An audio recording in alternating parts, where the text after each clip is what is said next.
This is an M-rated game, so curse words and violent images will not be censored out. Viewer discretion advised.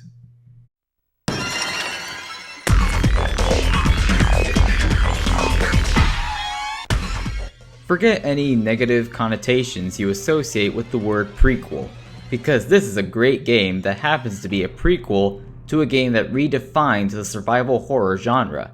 This is Resident Evil 0 for the GameCube. Originally released as a GameCube exclusive, then later ported to the Wii, Resident Evil is, as I said, and as the number 0 suggests, a prequel to the original Resident Evil. It follows the STARS Bravo team as they investigate a series of bizarre murders that have been taking place in the mountains. Specifically, this game follows Rebecca Chambers, one of the two characters you play as, and while investigating in the middle of a forest, she has her first encounter with creatures infected by the T-virus. She soon after meets escaped fugitive Billy Cohen, who suggests that they work together to survive this mysterious terror. But being very dedicated to her job, and not to mention stubborn, Rebecca pretty much tells Billy to turn himself in, or fuck off. Things on this train, and I for one want to get out of here. I don't think we stand a chance doing it alone. You expect me to trust you, a wanted felon? I don't need your help. I can handle this on my own. And don't call me little girl. That mentality doesn't last long.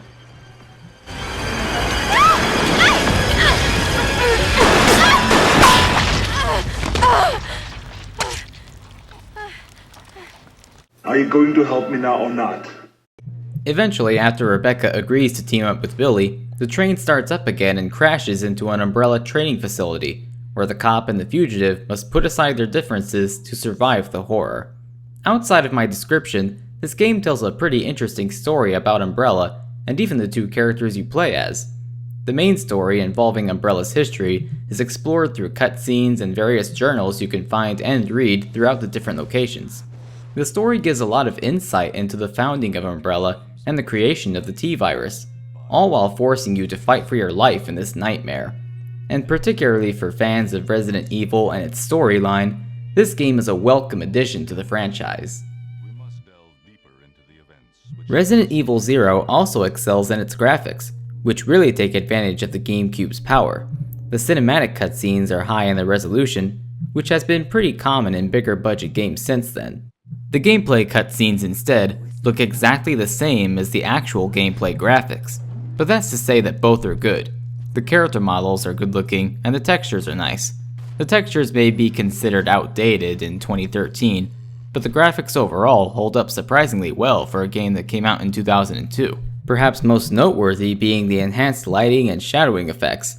The balanced lights and shadows really add to the creepy atmosphere. What also adds to the atmosphere is the even creepier music. I'd even say it's some of the best music in the series. Each track is different depending on the room and situation you're in, whether it's in a quiet room or fighting a boss or running somewhere you need to get to fast. There's even an interesting mix of creepy and fast pace when you encounter— oh shit, it's the Leech Man again!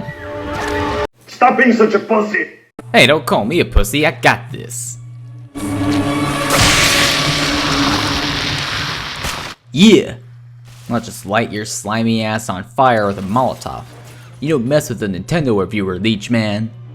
It's also worth mentioning that the sound effects are more convincing than the older Resident Evil games, which makes it easier to focus on the suspense instead of campy sound effects. You'll hear me delve more into that when I review some of the older RE titles. One of the main things that separates this game from its predecessors is the concept of controlling two characters who work together as a team. The mechanics of the game are designed specifically for controlling Billy and Rebecca together. Here's how it works. The two characters move together and you can swap between them with the press of a button. You can also tell one character to stand still or attack. Each character has their own abilities that have to be used together to get items and solve puzzles. You do have to keep an eye on the health of both characters as you play. But the good news is that your partner won't burn through ammo by shooting and missing, nor will your partner use up your medical supplies by healing minor injuries. Healing is still all on you. This is all good considering the numerous complaints I heard from fans about the AI partner in RE5. This game is designed so the co-op is a focus of the game's uniqueness, rather than getting in the way of the survival horror experience.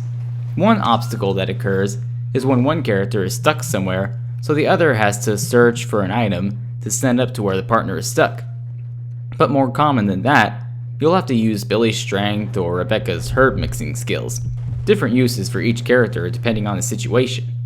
The game itself is a good mix of survival horror and puzzle solving as you would expect from Resident Evil games, at least the really good ones.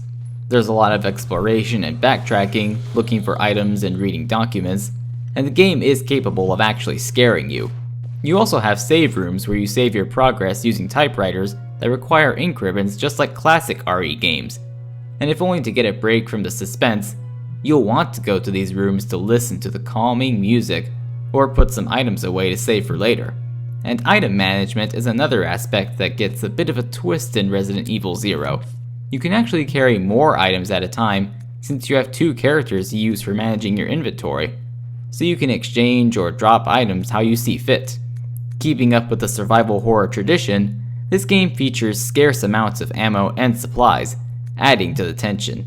So the only way you'll find yourself with too much supplies is if you're really good at conserving.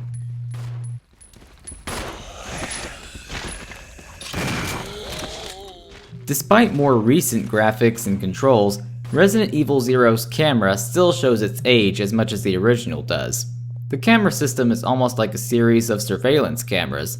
This does have the plus of adding to the surprise factor of the game, which is a good thing, and some fans who've been playing Resident Evil for a while still love the camera system. I'm more the type who appreciates the camera of RE4 more so after playing RE games like this one. I just think this camera system makes the game clunkier than it otherwise would be. But for a more positive note, the boss fights are action-packed, and the creatures you encounter along the way fit in with the Resident Evil universe. Although, this game seems to feature more quote-unquote realistic creatures. What I mean by that is aside from zombies, zombie dogs, and virus-infected crows, a lot of the creatures and bosses you fight are really mutated and sometimes overgrown versions of real-world animals, such as a giant scorpion, killer monkeys, or giant cockroaches. Of course, my dad would find them normal-sized since he's from Central America, but that doesn't mean I won't kill the damn things.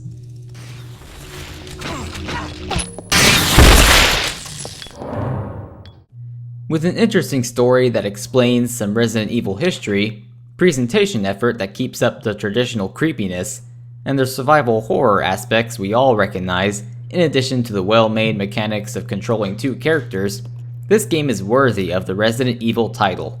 If you're looking to learn more about the Resident Evil universe and its history before the original game that started it all, Resident Evil 0 is for you. But as of 2 years ago, when several plans were set up, the local government stepped in and took over.